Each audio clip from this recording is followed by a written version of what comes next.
जीवन का एक ही उसूल रखें, यारी में गद्दारी नहीं और गद्दारों से यारी नहीं। हमेशा याद रखें, सफलता तभी मिलती है जब आपके सपने आपके डर से बड़े हो जाते हैं। मन और मकान को वक्त वक्त पर साफ करते रहना चाहिए, क्योंकि मकान में बेमतलब का सामान और मन में बेमतलब की गलतफहमियां भर जाती हैं। इसलिए मन में भरकर नहीं, बल्कि मन भरकर जिएं। हमेशा लोगों के दिलों में सेव रहिए, क्योंकि अगर आप मोबाइल फोन की गैलरी में सेव रहेंगे तो कभी भी डिलीट हो सकते हैं। शतरंज में वजीर और जिंदगी में जमीर अगर मर जाएं तो समझिए खेल खत्म। ये कलयुग है। यहां माता पिता जानते हैं कि वो रह तो रहे हैं अपने बच्चों के घर में, लेकिन वैसे नहीं जैसे बच्चे रहते थे उनके घर में। अजीब सौदागर है ये वक्त भी। जवानी का लालच देकर बचपन ले जाता है और अमीरी का लालच देकर जवानी ले जाता है। जीवन में अच्छी यादों का अचार डालिए जो दिल के मर्तबान में सालों साल रखा रहे, और बुरी यादों की चटनी बनाइए ताकि वो 2 दिन में ही खत्म हो जाए। जिंदगी और चाय एक जैसी होती हैं, जैसे ही मजा आने लगता है तब खत्म हो जाती हैं। जीवन में आप कितने भी अच्छे कर्म कर लें, तारीफ तो शमशान में ही होगी।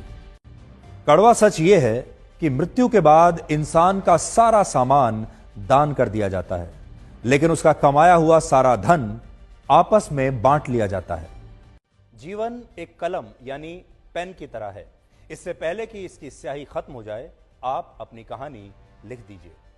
छाता और दिमाग तभी काम करते हैं जब वो खुले हों, क्योंकि बंद होने पर दोनों ही बोझ लगते हैं। शिक्षा एक ऐसा वृक्ष है जो दिल में उगता है, दिमाग में पलता है और जुबान से फल देता है। जिंदगी को समझना बहुत मुश्किल है, क्योंकि कोई सपनों की खातिर अपनों से दूर रहता है और कोई अपनों की खातिर सपनों से दूर रहता है। कितनी अजीब बात है, आंखें तालाब नहीं फिर भी भर आती हैं, दिल कांच नहीं फिर भी टूट जाता है, और इंसान मौसम नहीं फिर भी बदल जाता है।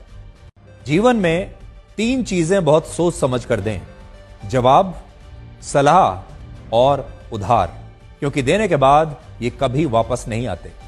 जीवन उसी का मस्त है जो अपने काम में व्यस्त है। परेशान वही है जो दूसरों की खुशियों से त्रस्त है। कभी पछतावा ना करें, क्योंकि अगर बीता हुआ समय अच्छा था तो वो यादगार है, और अगर बीता हुआ समय खराब था तो वो एक अनुभव है। अगर आपको कभी किसी चीज पर घमंड आए तो शमशान का एक चक्कर लगा लेना। आपसे भी बड़े बड़े और बेहतरीन लोग वहां राख बनकर पड़े हैं।